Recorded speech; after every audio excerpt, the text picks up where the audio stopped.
Dikasih modal yang sama, usaha yang sama, lokasi yang mirip. Tapi kenapa satu bisa berkembang, yang satu malah bangkrut total? Tonton video ini sampai akhir. Di sebuah kota kecil yang padat penduduk, dua pemuda dengan latar belakang berbeda memutuskan untuk membuka usaha sembako dengan modal yang sama. 60 juta rupiah hasil pinjaman dari bank. Akun, seorang keturunan Tionghoa yang sejak kecil sudah dibiasakan hidup hemat dan penuh perhitungan, memulai usahanya dengan penuh rencana dan survei kecil-kecilan ke lingkungan sekitar. Di sisi lain, Bowo, seorang pribumi yang semangatnya menggebu-gebu tapi belum pernah benar-benar belajar tentang manajemen usaha, juga membuka toko sembako di area yang tidak terlalu jauh dari lokasi Akun. Keduanya menyewa kios sederhana dan membeli stok awal seperti beras, minyak goreng, mie instan, dan kebutuhan pokok lainnya. Dengan niat yang sama, ingin mandiri dan membantu ekonomi keluarga, mereka mulai menjalani hari-hari pertama sebagai pedagang kecil. Tapi perlahan, perbedaan dalam cara berpikir dan bertindak mulai menciptakan jurang yang makin lebar di antara mereka. Akun menghadapi hari-hari pertamanya dengan tenang, namun penuh kalkulasi. Dia tidak langsung membuka toko begitu stok datang, melainkan menyusun barang secara strategis, menata rak agar mudah diakses, dan mencetak label harga besar agar pembeli tidak perlu bertanya-tanya. Ia juga meluangkan waktu untuk mencatat kebutuhan apa saja yang paling banyak dicari oleh warga sekitar, sehingga ia bisa menyesuaikan stok di minggu berikutnya. Ketika beberapa barangnya mulai mendekati masa kedaluarsa dan tidak laku, ia tidak panik. Ia segera mencatat potensi kerugian, lalu menghubungi dua temannya yang juga berdagang di area berbeda untuk menawarkan barter stok atau diskon bundle. Baginya, rugi adalah bagian dari proses belajar. Ia meyakini bahwa selama otak masih bisa berpikir tenang, setiap masalah pasti punya jalan keluar. Ketenangan Akun bukan karena ia tak pernah takut rugi, tapi karena sejak kecil diajarkan bahwa emosi negatif justru akan membunuh akal sehat. Ayahnya pernah bilang, kalau kamu panik, bukan cuma uang yang hilang, kesempatan pun ikut lenyap. Prinsip ini membuatnya tidak pernah mengambil keputusan saat sedang emosi. Ia punya kebiasaan mengevaluasi setiap transaksi dan mencatatnya secara manual. Dari situ, ia tahu barang mana yang harus dihindari dan mana yang paling cepat laku. Bahkan ketika pelanggan komplain, ia tidak langsung defensif. Ia dengarkan, catat, dan jadikan itu bahan perbaikan. Karena baginya, bisnis bukan soal cepat kaya, tapi soal seberapa panjang bisa bertahan dan bertumbuh. Bowo punya semangat besar di minggu-minggu awal. Ia langsung buka toko begitu stok datang, menata barang seadanya, dan berharap pembeli akan datang karena melihat spanduk. Buka besar-besaran, diskon spesial. Ia tidak banyak berpikir soal layout toko atau jenis barang yang laku cepat. Yang penting tokonya jalan dulu. Sayangnya, beberapa minggu kemudian, barang-barang mulai menumpuk dan tidak laku. Bowo mulai mengeluh. Ia merasa warga sekitar kurang mendukung dan menyalahkan cuaca yang sering hujan sebagai alasan kenapa tokonya sepi. Saat stok mulai mendekati expired, ia malah menurunkan harga secara acak tanpa strategi bundling atau promosi. Ia hanya berharap ada pembeli dadakan yang datang menyelamatkan situasi. Rasa frustrasi mulai datang, tapi bukan disalurkan untuk memperbaiki, justru jadi alasan untuk berhenti mencoba. Ia mulai jarang buka toko tepat waktu, sering mengeluh di grup WhatsApp keluarga, dan merasa usaha ini mungkin memang bukan jalannya. Ia bahkan pernah bilang ke temannya, "Gua mah emang enggak cocok dagang, enggak punya hoki." Padahal bukan soal hoki, tapi soal kesiapan dan mental untuk menghadapi kerugian. Saat Akun sedang sibuk mencatat evaluasi harian, Bowo malah sibuk scrolling TikTok motivasi sambil nunggu keajaiban datang. Dan dari sinilah titik awal kegagalan itu tumbuh, bukan dari modal yang kurang, tapi dari mindset yang menolak belajar dan cepat menyerah. Akun sejak kecil sudah terbiasa hidup dengan filosofi keluarga yang kuat. Ia diajarkan bahwa berpikir positif bukan berarti menghibur diri dengan harapan kosong, tapi tentang menjaga kepala tetap dingin supaya bisa menemukan celah dari setiap masalah. Di keluarganya, kata-kata seperti "kalem dulu, nanti baru mikir" adalah prinsip hidup yang ditanamkan sejak SD. Maka, ketika usaha sembakonya mulai sepi karena ada pesaing baru di dekatnya, ia tidak langsung terbakar emosi. Ia ambil buku catatannya, analisa penurunan omset, dan menyusun rencana promo diskon terarah yang menargetkan pelanggan tetap. Ia sadar bahwa dalam bisnis, kompetisi adalah keniscayaan. Yang membedakan antara yang bertahan dan yang tumbang bukan siapa yang lebih pintar, tapi siapa yang lebih tenang saat krisis datang. Dalam kesehariannya, Akun membiasakan diri untuk membuat keputusan hanya saat pikirannya jernih. Jika ada masalah mendadak, seperti harga beras dari supplier naik drastis, ia tidak langsung mengeluh atau marah. Ia duduk, hitung ulang HPP, dan mulai menyesuaikan strategi penjualan. Bahkan saat pelanggan mulai menawar berlebihan, ia tidak merasa terhina. Justru menjadikannya sebagai sinyal bahwa daya beli sedang turun. Ia tidak pernah merasa dirugikan oleh nasib, karena ia percaya bahwa nasib bisa dinegosiasi asal kita tahu caranya. Buatnya, optimisme adalah alat bertahan hidup. Kalau kamu bisa berpikir jernih saat rugi, kamu pasti bisa dapat untung saat situasi membaik. Satu-satunya syarat, jangan panik. Bowo punya versi berbeda tentang berpikir positif. Ia lebih banyak menelan petuah motivator atau status Facebook tentang semua akan indah pada waktunya. Tapi sayangnya, optimisme versi Bowo lebih sering berubah jadi pelarian dari kenyataan. Ketika tokonya sepi atau stoknya nggak laku, ia lebih sering bilang, mungkin memang belum rezekinya sekarang. Lalu setelah itu, tidak ada aksi nyata. Ia menenangkan diri dengan kopi sachet dan lagu galau, berharap bahwa hari esok akan lebih baik, tanpa perubahan strategi apapun.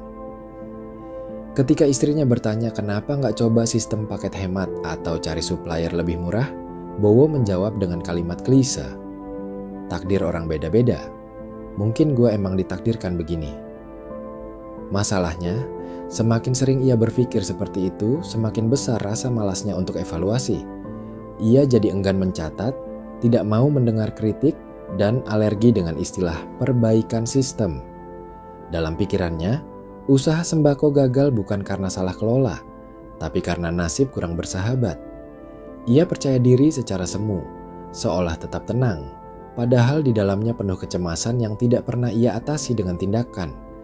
Lama-kelamaan, mentalitas ini bikin dia kehilangan arah. Ia tidak sadar bahwa optimisme tanpa logika itu sama dengan mimpi yang gak pernah bangun. Ketika toko makin sepi dan utang mulai menggunung, yang ia lakukan hanya satu, menunggu mukjizat datang sambil menyalahkan dunia. Akun menjalani hidup dengan falsafah ekonomi sederhana yang diajarkan turun-temurun. Uang harus diputer, bukan dipamerin. Maka meskipun toko sembakonya mulai rame, ia tetap memakai motor tua dan baju sederhana. Setiap keuntungan kecil langsung ia alokasikan untuk belanja ulang stok dan memperbaiki kualitas layanan.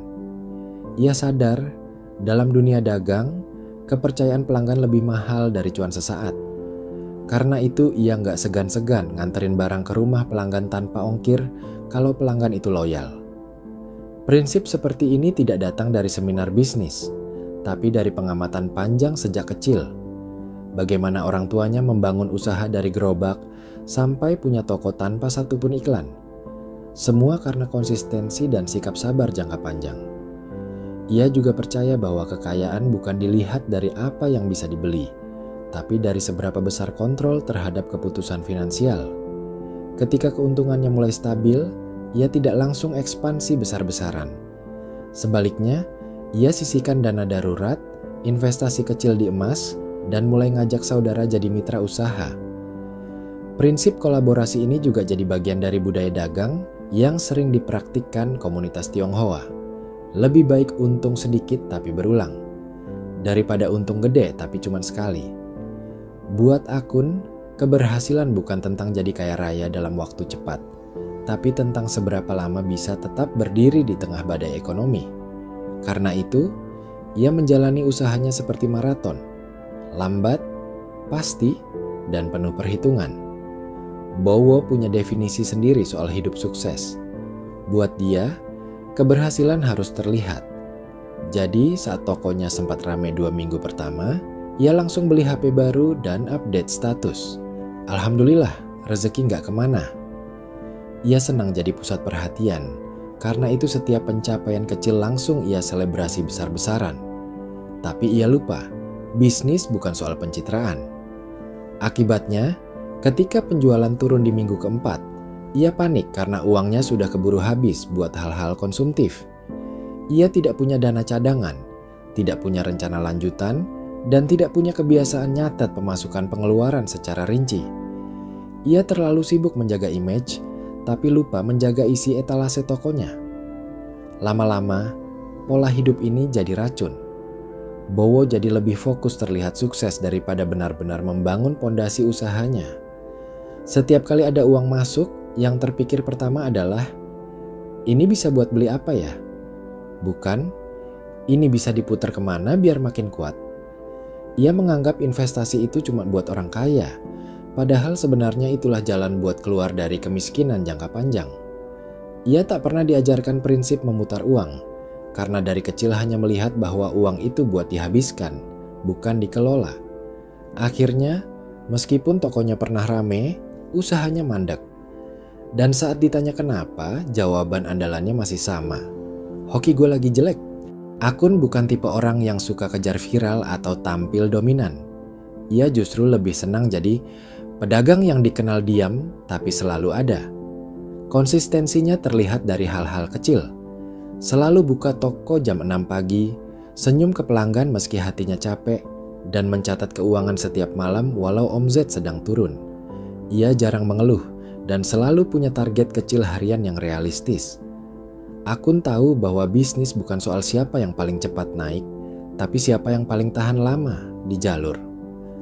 5 bulan setelah usaha dimulai, toko akun mulai dapat pelanggan tetap. Ia juga mulai dipercaya warung-warung kecil sekitar untuk jadi suplai sembako. Dari yang awalnya sekadar jualan di kios, kini ia mulai menjangkau pelanggan lewat grup WhatsApp, bahkan sesekali kirim katalog stok mingguan. Tidak ada strategi mewah, yang ada hanya konsistensi yang pelan-pelan membangun reputasi. Dan itulah yang membuat usaha akun bertahan dan tumbuh. Sementara itu, Bowo mengalami nasib sebaliknya. 3 bulan setelah buka, ia mulai sering tutup toko tanpa alasan jelas. Kadang karena bangun kesiangan, kadang karena ikut temannya kondangan, dan kadang karena alasan sepele seperti lagi nggak mood dagang. Ia tidak sadar bahwa pelanggan pelan-pelan menghilang karena toko sering tidak buka. Semangat awalnya yang membara berubah jadi rutinitas asal-asalan. Catatan keuangan sudah tidak pernah disentuh, stok mulai berantakan, dan barang kadaluarsa makin banyak. Bowo pernah bilang ke istrinya, kayaknya usaha ini nggak cocok buat gue. Padahal bukan usahanya yang salah. Yang salah adalah cara dia memperlakukannya. Alih-alih memperbaiki kesalahan, ia malah mencari usaha baru yang lebih gampang, seolah masalah ada di bidangnya, bukan di mindsetnya. Dan perlahan, toko sembakonya tinggal kenangan. Setahun berlalu, toko akun kini sudah punya sistem stok yang rapi, pelanggan loyal yang stabil, dan catatan keuangan digital sederhana. Ia tidak menjadi miliarder, tapi ia jadi pemilik usaha kecil yang hidupnya tenang, utangnya lunas, dan masa depannya terlihat jelas. Ia tetap sederhana, tetap hemat, dan tetap tidak tertarik pamer kesuksesan. Yang berubah hanya satu, ia kini jadi tempat bertanya pedagang-pedagang kecil lain di sekitarnya. Ia tidak menyebut dirinya mentor, tapi karena konsistensi dan kebijakannya, orang-orang mulai menghormatinya sebagai contoh. Akun tidak mengubah dunia, tapi ia berhasil mengubah hidupnya sendiri lewat mindset yang disiplin, positif, dan tidak mengandalkan keberuntungan. Ia membuktikan satu hal penting. Kalau kamu bisa berpikir jernih saat susah, kamu akan menemukan cara untuk terus naik. Di sisi lain, Bowo kini sudah menutup toko dan mencoba berbagai usaha lain.